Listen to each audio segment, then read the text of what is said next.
Hey there fellow marketers, Professor Wolters here, and today we're going to talk about our ways that you can develop your social media strategy and your digital marketing strategy so you can do a better job online to grow your business, okay? And there's quite a few different models out there you can use.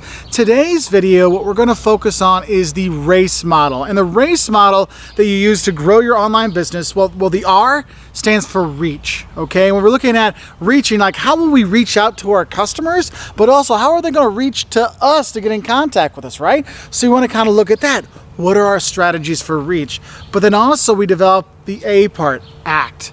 How do we want our customers to act? How do we want to act towards our customers? We're going to be putting those things in there too and our strategies for that. The C, that stands for convert. How are we going to convert them into sales or convert those viewers into leads for possible sales? What are you going to be doing to do that, all right? And the E looks at engagement, okay? Engage. How are we going to engage with our social media clients and viewers and stuff like that? But also how are they going to engage with us? What are we going to do? What avenues are we going to have open for them? We want to think about these things. So that's the R.A.C.E model. And what I'm going to do is kind of go through this a bit to give you some ideas that you can use to help grow your business online with this model. And when you're developing this model, it's not like you do R.A.C.E. No, you have to do some other things. You have to really think about some other things first before you go into the strategy for each one of those letters, okay? And when you start off, you need to do like anything else. You need to do a marketplace analysis. You really have to figure out is what does the digital marketplace look like now? You know, like who's our audience now? Who's our competition now? What are they doing? Look at do your competitor benchmarks. What are the other business channels doing? What are other business professors doing? I want to figure these things out to see what the marketplace looks like right now. And the thing is, when you're looking at your clients there, you're looking at who are your clients, what platforms they're using, how are they using them, why they're using them, right? Getting that background on your clients, you're doing that. With your competitors, like I said, you're benchmarking them, seeing what they're doing, what's their viewership, what's their engagement rate, what kind of topics are they talking about, how are they reaching out with their customers, how devoted are their customers on that online presence. You're doing those things. And also, we're looking at just overall an analysis of our marketplace. How are things doing, not just online, but also offline, so we can see possible changes out there in the market and stuff like that. And when we do this, we really start to do a lot of our typical kind of marketing kind of stuff. And you do a lot of typical marketing here because social media marketing is still marketing. So you will do a SWOT analysis of your online presence. Like, hey, are we doing a good job? What are our strengths of our online stuff? What are our weaknesses? And you might come up with strategies to make those strengths stronger, how to improve those weaknesses, but also figure out what are those opportunities out there for us? What could we be doing? Like, could we be doing more online, right? Or what could be some threats? You know, for example, on the COVID crisis, right? The opportunities that was there for online schools like Coursera and all these online classes, it was great. Like everyone's home, they don't have anything else to do, they want to do something, they could learn a language, they can learn to code, they can do all kinds of stuff. That was a great opportunity for us. But other things online, it could be a threat. What, like for the travel industry, what if people stop traveling? Well, no one will ever stop traveling. Oh, but then COVID hit and everyone stopped traveling. So what do we need to do to get around that? What are our plans?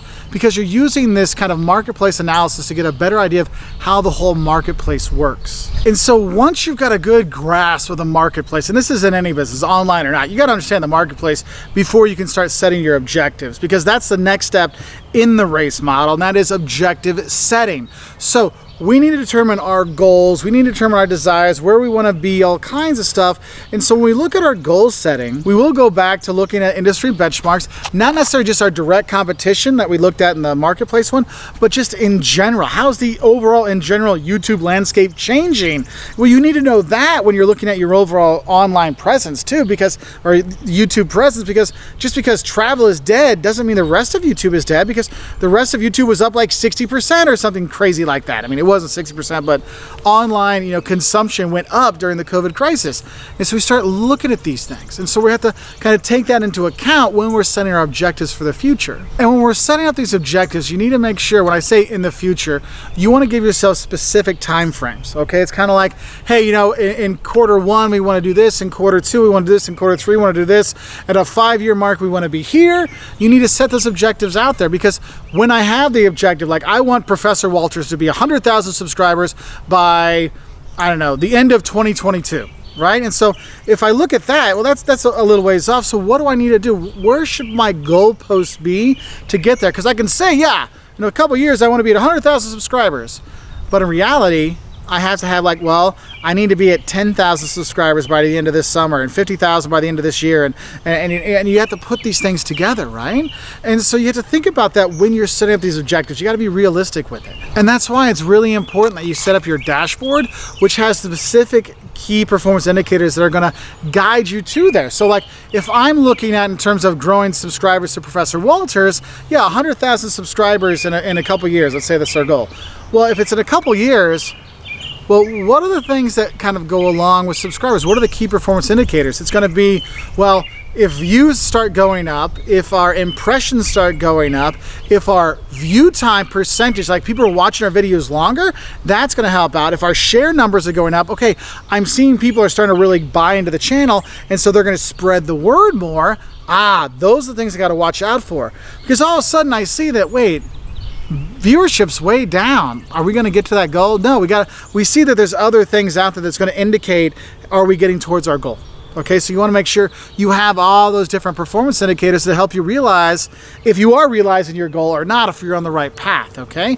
But it really comes down to really figuring out what your objectives are going to be and what your time frame is to get there. Because when you have your objectives that you want to do, now you can really focus on those strategies, the things you're actually going to do to achieve those. So our objective for reach that we want to do, my reach of 100,000 subscribers, for my objective for acting, I want to get 15,000 people buying our book a year. Okay, I want them to do that. Or converting people, like what do I want them to do?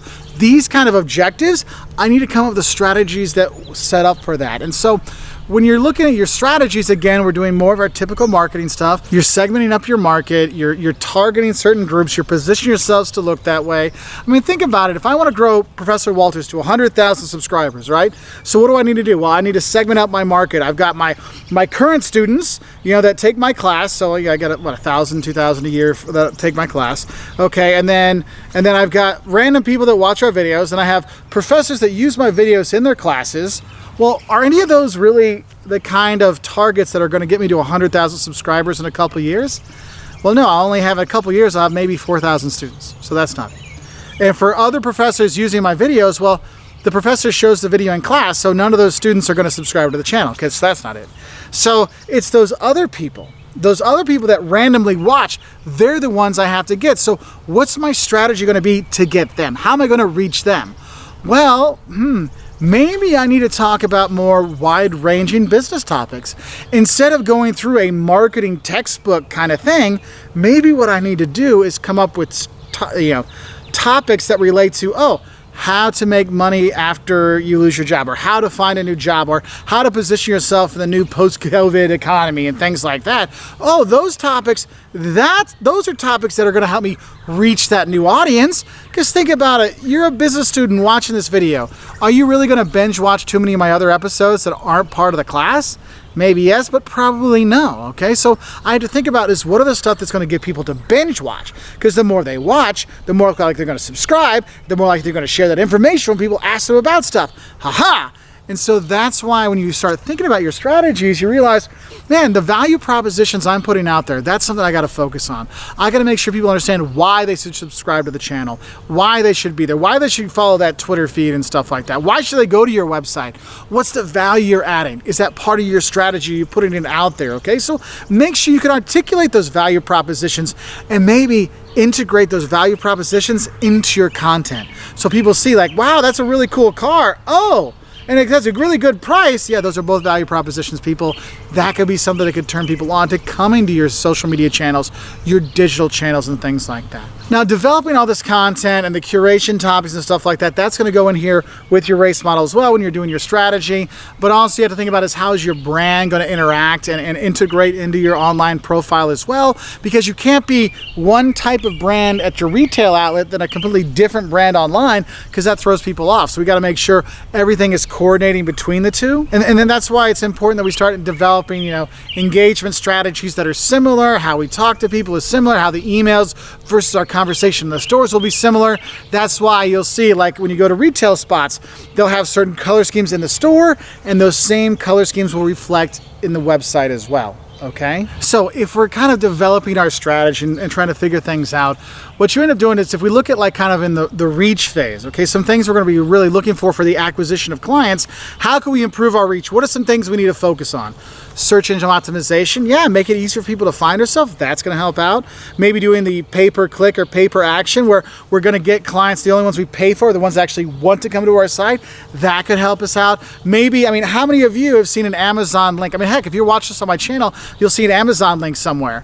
Well, that's affiliate marketing. I'm putting that up there because so I can make a little extra money, 1 or 2% off that sale of whatever you buy from Amazon. And so we start seeing that these kind of things can help us reach out. That's what Amazon does, and other places do. It's like, look, we have affiliate marketing. We'll let you put our ads where you think it's going to work best, and we'll pay you for that. That's going to help our reach out. So you can look at these things, okay? But the thing is, it's not just the reach, it's also the action and the conversion that we're trying to look at. So if we look at how are we going to optimize conversions, like what are we going to do to get people to buy more, to do more? Is it free shipping on online orders, or is it free shipping over $35 like Amazon? We might think about that. We might make it easier for e-commerce management. So for example, I tweeted Delta about a question, and we could end up buying tickets through Twitter because they have all my information. Wow, their online e-commerce is really working to convert me from someone that's tweeting at them to, shoot, I just bought 4 tickets to Atlanta. Oh, whoa, what's going on here? Like, you have these things that happen, all right? And other things you might want to look at in terms of the ad to conversion, you actually want to look at in terms of what's our plan for lead generation. Like, how are we going to get people to go from the website or the social media to actually buying things, or maybe buying things, or asking for more information, because you can't just have an engagement strategy that says buy our stuff, buy our stuff, buy our stuff. People eventually tune you out. Okay, so don't do that, okay? Now, and some of the things you're gonna see in all these, and I've talked about this in other videos, we call it A/B testing, multivariate testing, however you wanna do it. You're gonna test, does this work or does this work? Does this title, or this title? Which one works? What gets people to come in? And you start to see what works and doesn't work by testing it out. That can help you out. And then we look at the engage side of things, our strategies for that. I mean, yes, you have your content marketing strategy, the content we're going to make that's going to get people to come back and forth. If you're having your contest or things like that, hey, make sure you subscribe and like and share, and you can win this award, or you can win this toy, or something like that. And in there, you might talk about your email marketing or your newsletters you might send out, all kinds of stuff, all right? So I'd go farther, but I'm sure you have the slides and stuff like that, and I'm eating bugs now, and there's actually ants crawling over the camera. So I'm gonna call it a day. So I wish you all the best, and good luck with this model to help improve your social media performance at your business. Bye.